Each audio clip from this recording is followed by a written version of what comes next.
오늘은 요셉의 이야기입니다. 대임절, 대강절, 예수님의 오심을 준비하는 이 성탄의 계절에 요셉을 공부하는 것은 참 의미가 있습니다. 이렇게 하나님이 굉장히 절묘하게 본문을 맞춰주셔서 참 감사해요. 요셉과 예수님은 너무 관련이 깊습니다. 요셉은 창세기에서 굉장히 핵심적인 인물이에요. 요셉의 이야기가 창세기 37장에서 50장까지 13장에 나옵니다. 구약에서, 창세기에서 제일 많은 분량을 요셉에게 할애하고 있어요. 그만큼 요셉은 중요한 인물이라는 뜻이죠. 왜 중요하냐? 예수님을 예표하는 인물이기 때문이에요. 많은 사람들은 요셉을 좋아해요. 이 성탄의 계절에 예수님의 이야기를 들어야 하는 이 시기에 우리는 요셉을 통해서 예수님을 볼 수 있어서 참 좋습니다. 그래서 먼저 예수님하고 요셉은 어떤 면에서 비슷한가? 공통점 7가지, 요셉의 인생에 나온 예수님의 그림자 7가지를 먼저 나누려고 합니다. 첫 번째는 요셉과 예수님 모두가 아버지로부터 굉장히 사랑받는 아들이었다는 것이 첫 번째 공통 특징입니다. 우리 오늘 읽은 3절 말씀을 같이 보겠습니다. 시작. 요셉은 노년에 얻은 아들이므로 여러 아들들보다 그를 더 사랑함으로 그를 위하여 채색 옷을 그를 더 사랑했다. 굉장히 사랑한 아들이고 마태복음 3장 17절 예수님에 대한 하나님의 사랑입니다. 마태복음 3장 17절 시작. 이는 내 사랑하는 아들이요 내 기뻐하는 자라. 이게 하나님이 직접 예수님이 세례 받으실 때 하나님이 직접 온 세상을 향해서 이 아들은 내가 사랑하는 아들이다. 이 아들은 내가 자랑스러운 아들이다. 이 아들은 내가 기뻐하는 내게 기쁨을 주는 아들이다. 이 아버지가 막 자랑하는 아버지가 너무 좋아하는 그런 아들이에요. 사랑받았다는 것처럼 중요한 게 없어요. 모든 인류는 시대와 인연과 역사, 지역, 영토 초월해서 사랑에는 다 동의해요. 사람은 사랑받아야 되고 사랑이 필요하다. 사랑이 해답이다. 그거를 인정 안 하는 사람은 없어요. 사랑은 그만큼 굉장히 모든 인류에게 공통적인 요소죠. 그렇다면 왜 사랑을 받아야 될까요? 사랑이 뭐가 그렇게 중요하길래? 너무 어리석은 질문 같지만 중요한 질문이죠. 그리고 대답하기 어려운 질문이에요. 왜냐하면 사랑은 굉장히 어렵거든요. 사랑은 쉽지 않아요. 근데 사랑이 하나님이에요. 나중에 우리가 사랑에 대해서 한번 몇 주 동안 공부해 볼 시간이 있을 거예요. 사랑은요, 굉장히 얼굴이 몇 천만 가지가 될 만큼 다양해요. 사랑은 굉장히 심오하고 굉장히 방대합니다. 어마어마하게 커요. 우리가 사랑을 다 아직 몰라요. 사랑을 하고 있고 사랑에 대해서 알고 있지만 사랑을 다 모를 만큼 사랑은 굉장해요. 이 사랑 안에 모든 게 사실은 다 있습니다. 그래서 사랑이 솔루션이에요. 그러나 이 사랑하면 우리가 알 수 있는 특히 2가지 중요한 우리의 인생에 도움이 됩니다. 내가 사랑받은 자녀로 자라는가, 사랑받는 부모님의 자녀로 컸는가 아닌가가 굉장히 중요한 2가지를 결정합니다. 첫 번째는 존재감을 결정해요. 사랑을 받고 자란 자녀들은 존재감이 건강해요. 존재감이라 이런 거예요. 나는 소중한 사람이다. 나는 가치 있는 사람이다. 나는 잘 될 것이다.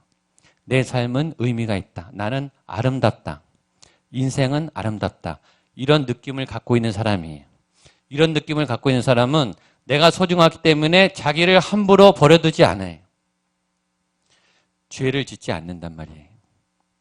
죄를 질 필요를 못 느껴요. 우리가 죄를 필요해서 짓거든요. 죄를 미혹을 당해서 져요. 근데 죄를 지면 우리의 인생이 싸우려가 돼요. 저질이 된다고요. 거짓말을 하게 되고 우리의 몸이 더러워지는 게 죄죠. 우리가 아는데 비굴하게 죄를 왜 짓느냐? 내 자아상이 내가 죄인이라고 생각하고 내가 저질이라고 생각하니까 그런 짓을 하는 거예요. 내가 갖고 있는 내 자기 개념에 따라서 내가 말을 하고 행동을 하게 돼 있는 거예요. 근데 자존감이 높은 사람은 죄를 질 필요를 못 느끼는 거예요. 왜냐하면 나는 소중하기 때문에 소중한 나를 더럽히지 않는 거예요. 나중에 요셉을 보세요. 요셉이 청년의 때 여성이 미혹하는데 그걸 단호하게 물리쳐요. 왜냐하면 자기를 지킬 줄 아는 사람이에요. 저는 제가 이때까지 태어나서 한 번도 담배를 피워보고 싶은 유혹을 받은 적은 없어요. 딱 한 번은 물어봤어요. 빈 담배, 호기심에. 그러나 담배를 피워보고 싶다라는 생각을 한 적은 한 번도 없어요. 술도 마찬가지. 마약을 해보고 싶다 이런 생각은 한 번도 한 적이 없어요. 힘들면 기도하면 되니까요. 저는 제 자신을 더럽히고 싶지 않아요. 저를 소중히 다루고 싶다고요.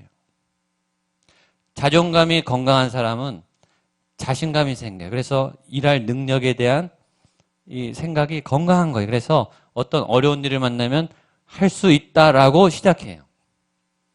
이 스타트 포인트가 다른 거예요. 이 자존감이 낮은 사람은 나는 못한다 이렇게 하고 시작해요. 왜냐하면 자아상이 어두우니까. 삶이 부정적이에요.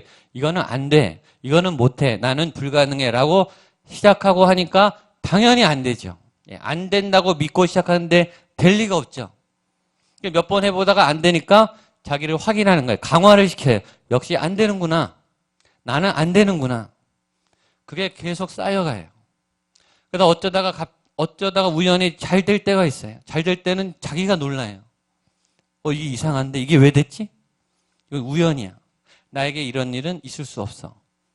라고 그거를 우연으로 넘기고 자기를 계속 안 좋은 패턴으로 몰고 가요. 이게 자존감이 낮은 분들의 특징입니다. 자아가 건강하고 사랑받은 사람은 그렇게 생각하지 않고 일단 된다고 믿고 시작해요. 그러니까 다르죠. 그러니까 되는 거예요. 하다가 안 되면요. 왜 안 되지? 그리고 다른 걸 해요. 안 되잖아요? 그럼 또 해요. 왜냐? 돼야 되니까. 언제까지 하느냐? 될 때까지 하는 거예요. 그리고 돼요. 되면 역시 되는구나. 길을 만들어요. 문제를 풀어요. 여러분, 이 마음은 평생에 제일 중요한 자산이에요. 이것처럼 자존감, 나를 사랑하고 나를 아끼고 나에 대한 자신감이 있는 마음, 그게 부모의 사랑으로부터 나오는 거예요. 왜냐하면 부모가 주는 그 말이, 행동이, 눈빛이, 그 패턴이 이 사람에게 이미지로 계속 쌓이는 거예요. 우리가 거울처럼 보는 거를 담게 돼 있어요. 듣는 말을 담는다고요. 자꾸 바보라 그러면 바보가 돼요. 해볼까요? 못생겼다고 자꾸 말하면요, 못생겨져요. 제가 아는 분 중에 도은미 사모님이라고 있어요. 아시는 분은 아실 거예요. 도은미 사모님은 지금 브라질 상파울로 교회, 동양선교회 담임 목사님 사모님인데, 이분이 아버지 학교를 만든 분이세요. 이분이 아버지 학교를 기획해서 두란노 아버지 학교가 생겼어요. 근데 이분이 굉장히 미인이세요. 미인인데 부모님이 굉장히 엄하시고 상처가 많은 분이에요. 그래서 한 번도 예쁘다는 소리를 들어본 적이 없어요. 근데 그 목사님의 가정은 굉장히 건강한 가정이에요. 결혼을 하셨죠. 그러니까 이 남편하고 시부모님이 부모님보다 더 매일 예쁘다고 그런 거예요. 이 사모님을. 그러니까 정말 예뻐지는 거예요. 정말 예쁘세요. 그러니까 예쁘다고 말하면 예뻐지는 거예요. 그냥 그 이미지가 나한테 쌓이기 때문에. 그냥 해보겠습니다. 옆에 분에게 정말 예쁘십니다. 예. 정말 멋지십니다. 예. 빈말이라도 기분이 좋아요. 예. 왜냐하면 그 말이 부모님이요 이 말을요 한두 번 하지 않잖아요. 그렇죠? 예. 하루에도 수십 번 하게 돼요. 하루에도 수십 번. 우리 젊은 부부는 알아요. 아이를 낳으면 뽀뽀를 하루에도 제가 한 200~300번 한 것 같아요. 우리 아이들. 너무 예쁘거든요. 물론 늘 예쁘지만 않습니다.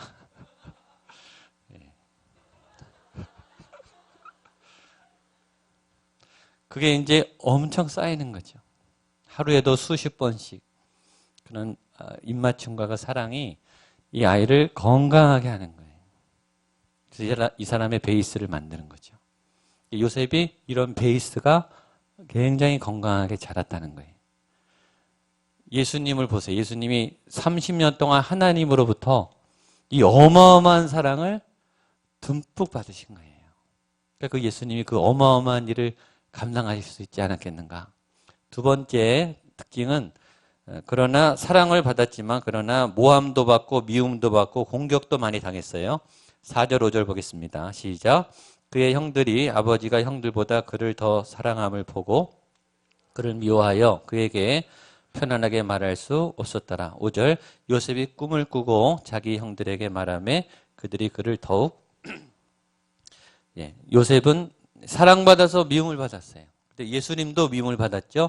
요한복음 15장 25절 말씀 보겠습니다. 시작. 그러나 이는 그들이 이유 없이 나를 미워한다 한 말을 응하게 하려 합니다. 여러분 이게 진리예요.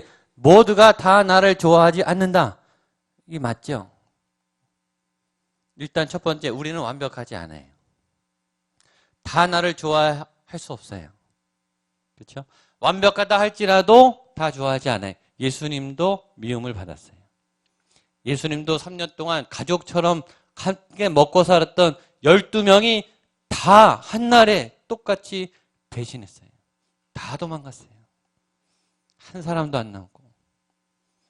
예수님이신데도 가룟유다가 있었어요. 그러니까 여러분, 다 여러분을 좋아하지 않아요. 그거를 받아들이세요. 그러니까 상처받지 마세요. 저 사람 왜 나를 미워하지? 이유가 없어요. 괜히 미워해요. 특히 잘하잖아요. 그럼 더 미워해요. 예쁘잖아요. 괜히 미운 거예요. 그러니까 이 요셉이 그런 시기와 모함을 많이 받았습니다. 다 여러분의 편이 되지 않아요. 그것이 현실이죠. 세 번째, 그래서 모함을 받아서 팔릴 때 노예의 값으로 팔립니다. 요셉도 마찬가지고 예수님도 마찬가지. 노예 취급을 받았어요.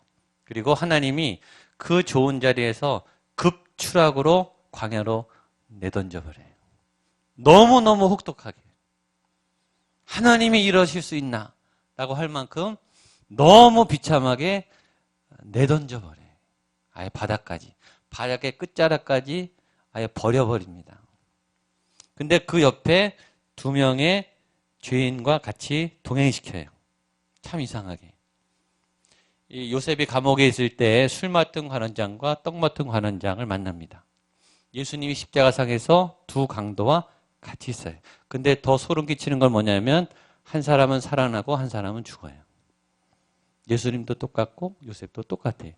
이게 다 그림자예요. 예수님의 어떤 표적에 대한 그림자.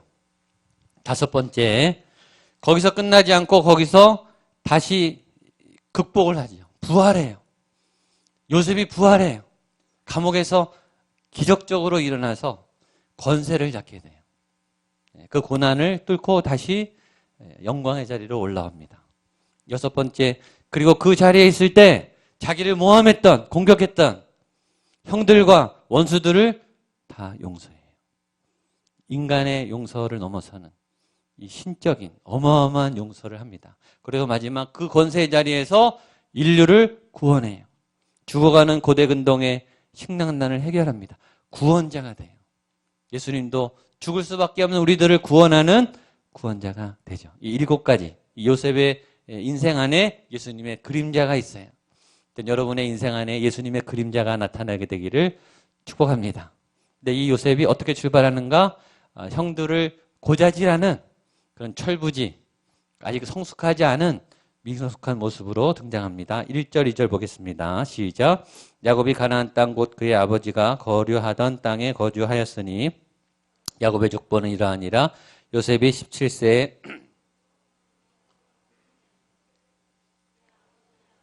비라와 실바의 아들들과 더불어 함께 있었더니 그가 그들의 잘못을 여기 요셉의 얘기가 나오기 전에 야곱의 얘기가 살짝 나와요. 이거 굉장히 중요한 절입니다. 1절 보면 야곱이 가나안 땅에 살았다라는 말을 굳이 써놨어요. 빼도 되거든요. 근데 왜 썼느냐 하면 36장 때문에 그래요. 36장에 에서와 에돔이 가나안 땅을 떠났죠. 왜 떠났냐 하면 너무 성공해서 떠났어요. 출세해서 떠난 거예요. 사업이 너무 잘 돼서 떠났어요. 어디로 떠났는가? 세일상. 굉장히 비옥한 땅에 갔어요. 가나안 땅보다 더 좋은 기근이 없는 땅으로 갔어요. 그러나 그 땅은 하나님이 없는 땅이죠. 하나님을 예배 안 해도 되는 땅이에요. 너무 잘 돼서 형은 하나님을 버리고 세상으로 나가서 성공했는데 그러나 그의 인생은 거기서 끝났다 그랬죠. 에돔의 역사는 마감됐어요. 그러나 야곱은 어디 있었는가? 가나안 땅에 계속 있었다. 그 땅에 왜 있었는가? 성경이 말해요. 아버지가 거류하던 땅에 있었다. 아버지, 즉 이삭, 아브라함, 하나님이 약속을 주신 그 믿음의 장소에 계속 견뎠다라는 거예요. 야곱이 얼마나 야심이 많습니까? 형이 더 성공했어요. 얼마나 부러웠겠어요? 따라가지 않았어요. 그게 야곱이 잘한 거예요. 여러분, 어떤 일이 있어도 하나님의 자리는 떠나면 안 돼요.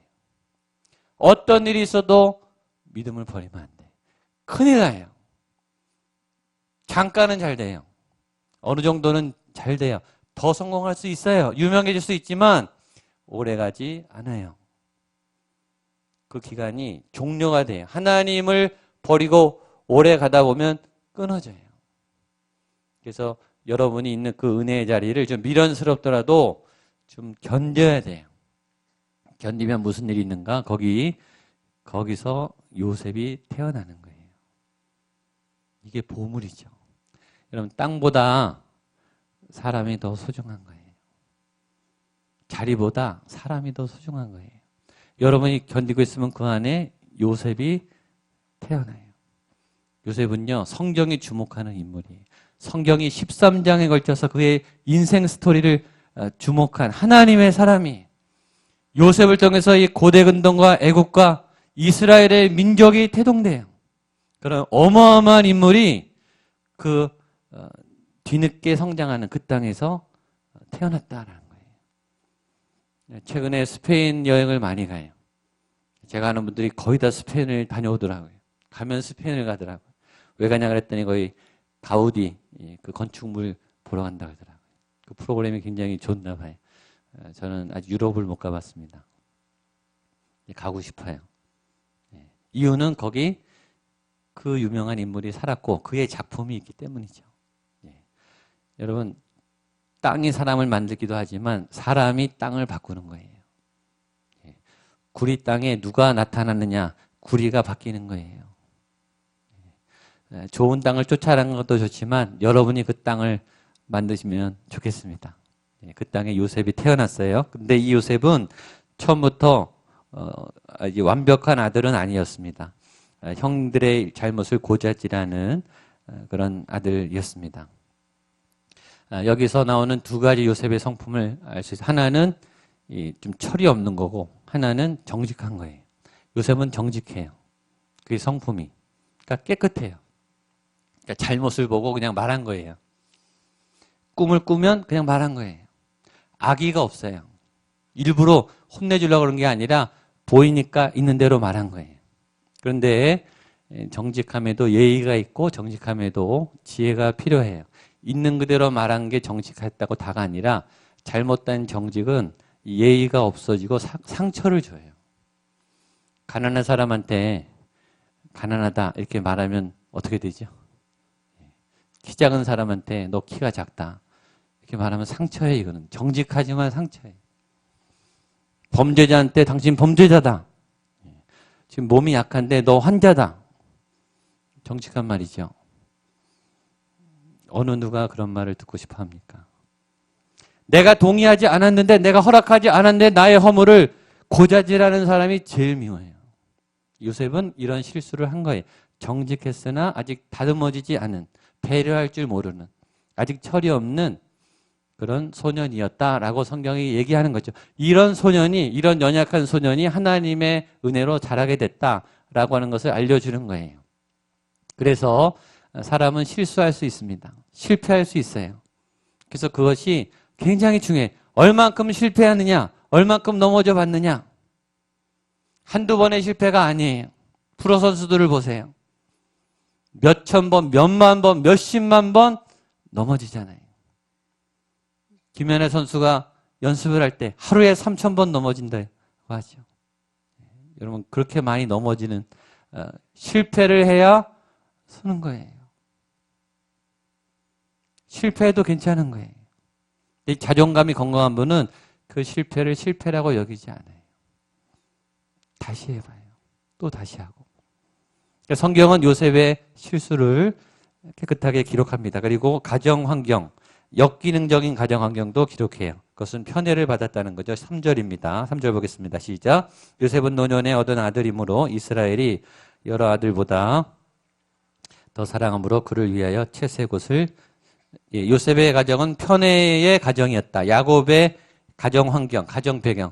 편애의 가정은 엮이는 가정입니다. 숨기는 가정이 아니라 굉장히 위험한 상처의 바다가 될 수 있는 엮이는 가정. 편애는 굉장히 위험해요. 근데 부모님들은 편애를 많이 하는 편이에요. 편애는 사랑이 아니라 치우친 사랑이죠. 그러니까 변질된 사랑이에요. 독이 있는 사랑이에요. 사랑이 아니에요. 왜냐하면 편애하면 다 다쳐요. 부모님도 다치고 편애를 받은 아이도 다치고 편애를 못 받은 아이는 더 다치고 다 망가집니다. 편애를 받은 아이는 사랑을 받았는데 왜 망가질까요? 부모님이 조종해요.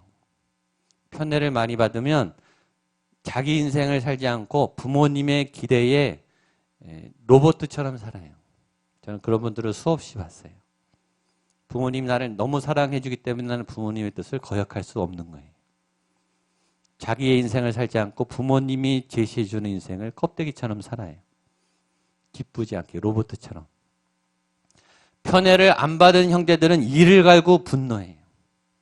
항상 비교해요. 그리고 항상 열등감에 쌓여 있어요. 그 두 형제가 사이 좋을 리가 없어요. 편애는 부모님이 사랑을 하는데 사랑은 원래 상대를 위해서 하는 게 사랑이에요.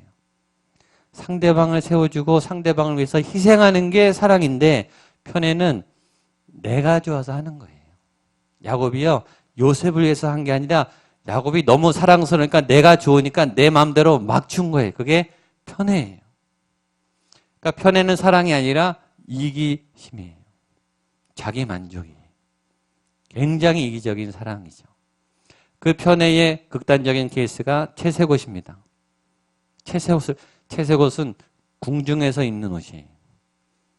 굉장히 화려한 파티, 이 예의가 있는 그런 예복이에요. 그러니까 그 예복을 입었다는 것은 특별한 사람이라는 뜻입니다. 근데 채색옷을 항상 입고 다녔어요. 그 말은 형들이 10명이 있는데 막내 11번째 맨 밑에 동생이 나는 특별하다. 너희들과 다르다. 이런 메시지죠. 또 하나 채색옷은 장자의 의미가 있는 거예요. 맨 마지막에 태어난 녀석이 장자라는 거예요. 그 채색옷을 입은 요셉은 얼마나 우쭐거렸겠습니까? 형들을 얼마나 우습게 여겼겠어요. 그러니까 형들은 그 나풀거리는 옷을 볼 때마다 분노가 올라오는 거예요. 그리고 그 뒤에 나와요. 그 옷을 벗겨버립니다. 그리고 거기 피를 묻혀서 야곱의 코앞에 던져요. 야곱이 그 옷을 보고 경악을 하죠. 자기가 저질러 놓은 실수 아닙니까? 자기 아들들을 분노케 한 대가를 부모님이 받는 거예요. 그만큼 이 가정은 굉장히 가족적으로 건강하지 않은 가족이었어요. 그러니까 요셉의 가정도 건강하지 않았다. 이 얘기입니다. 근데 은혜는 뭐냐면 오늘의 핵심 메시지는 그런데 이런 가정에 하나님의 은혜가 임했다. 이게 메시지예요. 그게 은혜가 뭘로 나타나냐면 꿈으로 나타납니다. 6절로 9절입니다. 마지막 보겠습니다. 시작.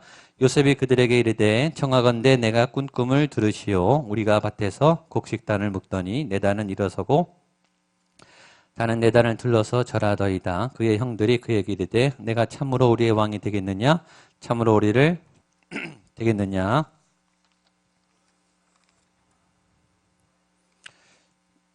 말말 더욱 미워하니 요셉이 다시 꿈을 꾸고 그의 형제들에게 말하이르되 내가 또 꿈을 꾼즉 해와 달과 열한별이 내게 절하더이다 하니라. 그런데 이런 요셉에게 꿈이 어느 날 꿈을 꾸게 돼. 요셉은 꿈꾸는 사람이죠. 근데 이 꿈이 뭘까? 제가 이번에 처음 묵상했어요. 이 꿈이 비전인가? 요셉이 자기가 크게 될 걸 알았을까? 저는 꿈을 그렇게 해석하지 않고 꿈을 우리의 인생에 하나님이 강하게 스치고 지나간 흔적 이렇게 해석을 했어요. 그러니까 좀 풀리더라고요. 요셉이 처음부터 위대한 사람이 될 거라는 꿈을 꾼 게 아니라 요셉의 인생 늘 하나님이 동행하죠. 매일 동행하지만 우리 어느 날 특별한 순간에 강한 하나님의 터치, 어떤 임재를 그게 흔적이죠. 살짝 다녀갔는데 임팩트가 굉장히 강한, 그래서 오래 남는 어떤 하나님의 흔적인 거예요. 그게 지금 요셉에게 17살 때 그 흔적이 처음 이게 탁 새겨진 거예요. 그래서 그걸 요셉이 말하는 거예요. 그래서 제가 적용했죠. 기도했어요. 하나님, 그러면 저의 17살에 무슨 일이 있었습니까? 제 17살에 다녀가셨나요? 물었는데 하나님이 제게 잃어버렸던 기억을 떠올리신 거예요. 지난주에. 17살이면 고1이잖아요. 제가 고등학교 들어갔을 때 전 대강고등학교를 들어갔어요. 대강고등학교는 미션 스쿨이에요. 그래서 입학식을 예배로 드리는데 그때 남성 합창단 성가대가 섰어요. 저는 교회에서도 성가대 했는데 혼성 합창은 많이 들었는데 남성 아카펠라 무반주 합창은 처음 들었어요. 근데 얼마나 감동적인지 제가 막 찌릿찌릿했어요. 전율이 오더라고요.